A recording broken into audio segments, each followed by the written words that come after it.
وہ کتنا دل گداز لمحہ ہے. قرآن نے اس منظر کو بیان کیا کہ جب حضرت خلیل اللہ نے خواب دیکھا اپنے بیٹے کو ساتھ لے کر کے وادی منع میں پہنچتے ہیں، اور جو ارادہ تھا، عزم مصمم تھا، اس کا اظہار اپنے بیٹے کے سامنے کیا تاکہ اس نیکی میں بطیب خاطر یہ بھی شامل ہو جائے. قرآن نے اس کو بیان کیا ہے. ایسی انوکھی کہانی آپ کو کہیں نہیں ملے گی، ایسی سچی کہانی اور عظیمت کی دل آویز داستان کہ باپ اور بیٹا دونوں بیٹھ کے گفتگو کر رہے ہیں.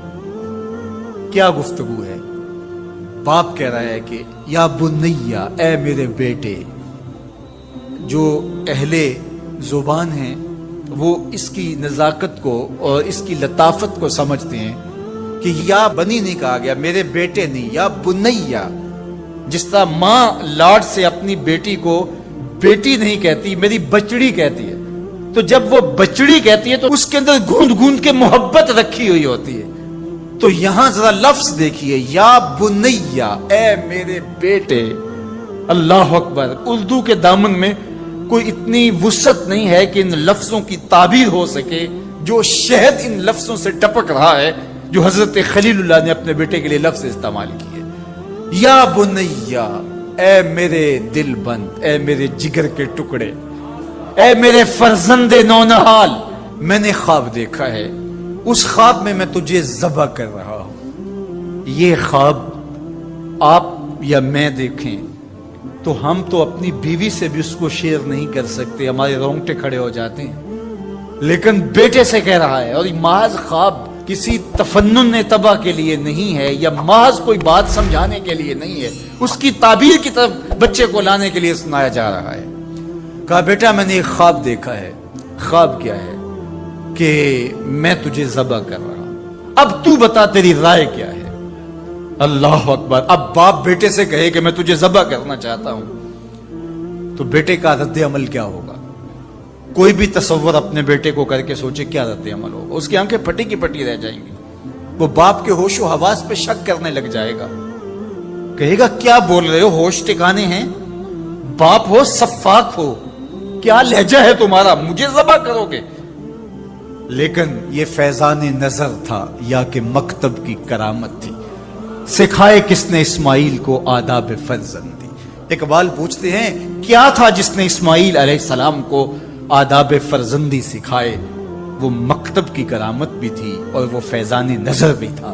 فیضان نظر باپ کا تھا اور پہلا مکتب ماں تھی. سیدہ ہاجرہ نے سکھایا تھا باپ کی بات کیسے مانی جاتی.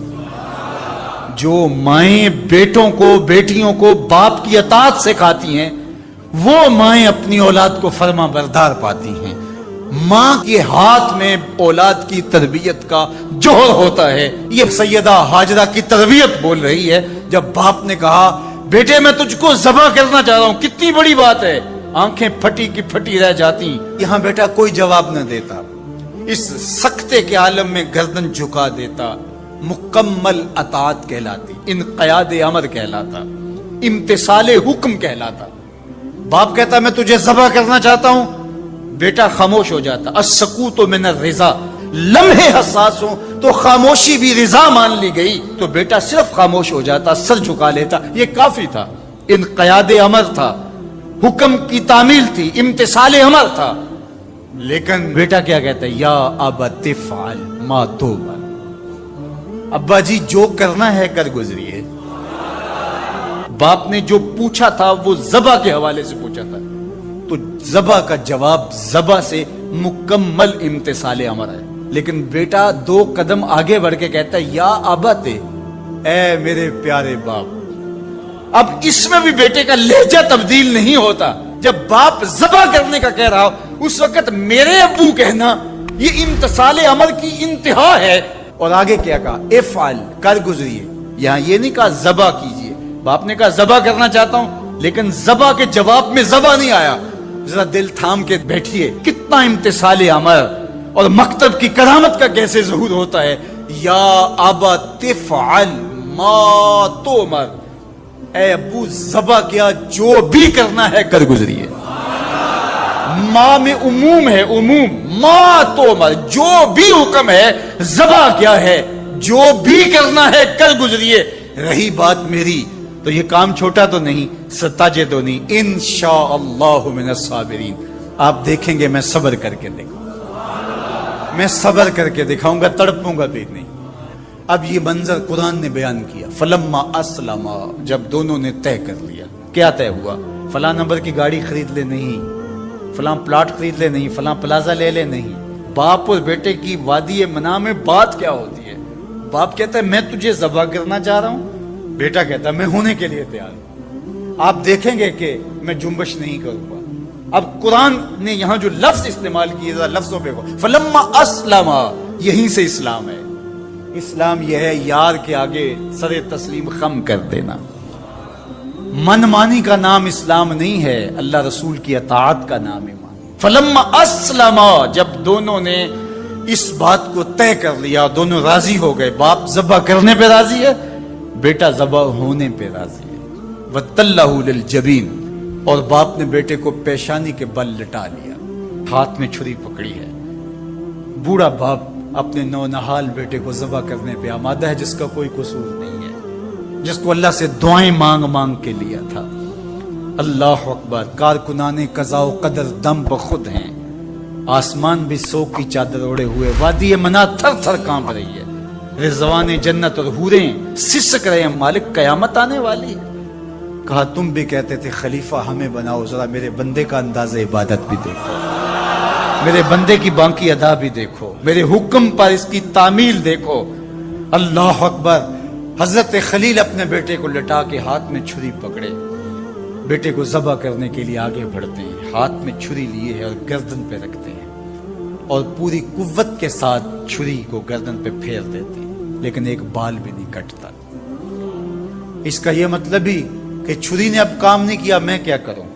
کہا شاید میرے دل میں کوئی ایسی بات آ گئی جس سے چھری کو روک دیا گیا، جلدی سے چھری کو پاس پڑی لکڑی یا پتھر پہ مارا۔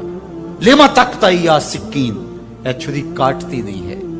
آواز آئی الخلیل یامرنی والجلیل ینہانی، خلیل کاٹنے کا کہتا ہے، جلیل کہتا ہے خبردار ایک بال بھی کاٹا۔ پھر تیز کرتے ہیں اور دوبارہ چھری گردن پہ رکھتے ہیں۔